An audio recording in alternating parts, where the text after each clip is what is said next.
Imagine knocking on your friend's door, but nobody opens. So you respond by knocking harder. Still nothing.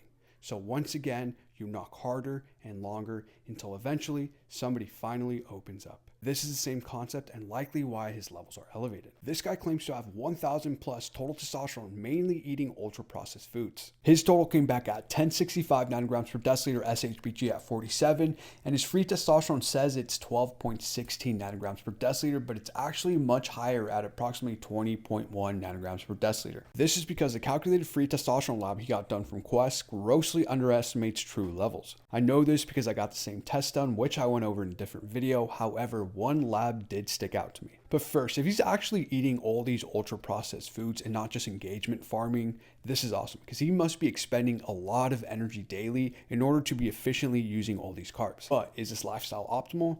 Not likely, which probably contributed to his leg injury, but I'm not sure how that happened. The lab that stuck out to me was his FSH level, which is a hormone responsible for stimulating the gonads to produce our seed. It's slightly above the normal reference range, which could indicate that his body is struggling to make a seed, so it increases stimulation. Imagine knocking on your friend's door, but nobody opens. So you respond by knocking harder. Still nothing.